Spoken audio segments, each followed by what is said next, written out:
warahmatullahi wabarakatuh. Selamat pagi anak-anak. Gimana kabarnya? Sehat? Alhamdulillah ya.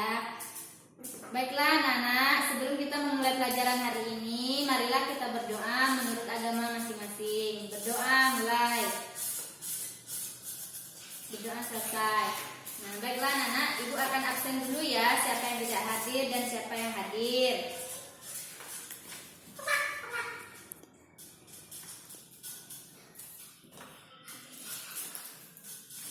Oke, hadir semua ya. Nah, baiklah anak-anak, pada hari ini ibu akan mengajarkan kelas 4 dan kelas 5 ya. Nah, kelas 4 itu ibu akan mengajarkan pelajaran IPS ya. Pelajaran IPS yaitu tentang gejala alam. Sedangkan kelas 5 ibu mengajarkan tentang alat pernapasan. Nah, untuk kelas 5 silakan dibaca dulu ya bukunya. Nanti akan ibu jelaskan materinya. Nah, untuk kelas 4 ibu akan membacakan sedikit ya, atau menjelaskan tentang materi IPS yaitu tentang gejala alam. Nah, sekarang ibu tanya dulu, pernah nggak kalian melihat gejala alam yang pernah terjadi di sekitar kita ya? Apa contohnya yang pernah terjadi? Gempa bumi, iya benar sekali. Nah, gempa, pengertian gejala alam merupakan peristiwa yang terjadi karena keadaan permukaan bumi ya. Nah, contoh ya, gejala alam secara alami yaitu misalnya gempa bumi ya, gempa bumi. Terus gempa vulkanik, sedangkan gempa bumi adalah getaran atau guncangan yang terjadi di permukaan bumi akibat pelepasan energi dari alam secara tiba-tiba. Nah, gempa itu ada dua ya Nana. Yang pertama gempa tektonik dan gempa vulkanik. Nah, sedangkan ada juga ini badai ya. Nah, ini ada contohnya juga nih badai ya. Nih, ada gambar badai. Badai itu dikenal juga dengan angin topan ya Nana. Nah, sekarang gejala alam karena ulah manusia apa saja? Banjir, tanah longsor, kebakaran hutan. Ya. Nah, kalau banjir terjadi akibat apa?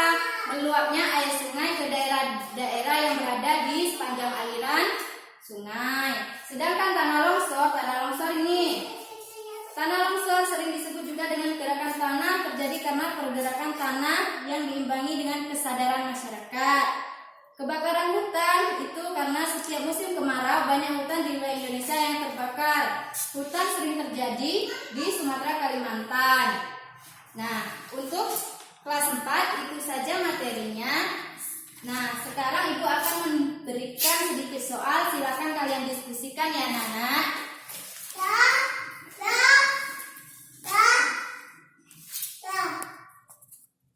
Nah, sekarang untuk kelas 5 ya. Nah, kelas 5 ibu akan menjelaskan ya. Ibu akan menjelaskan tentang sistem pernapasan ya. Pertama, sistem pernapasan pada hewan ya.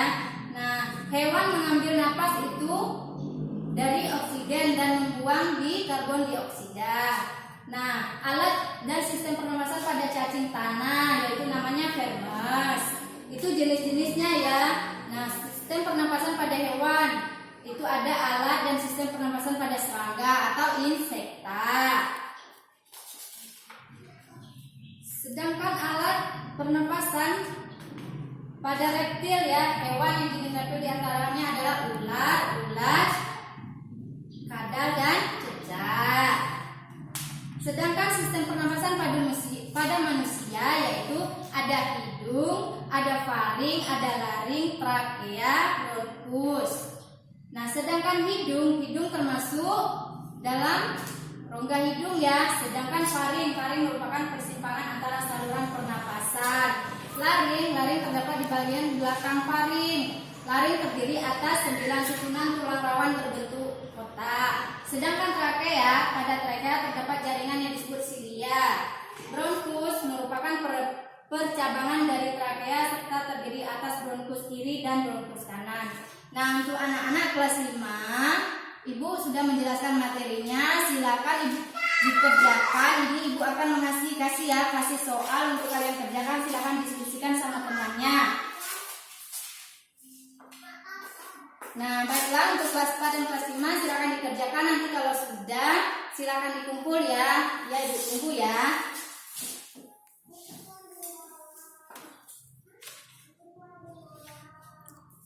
Sudah selesai ya? Ya, silakan dikumpulkan ya.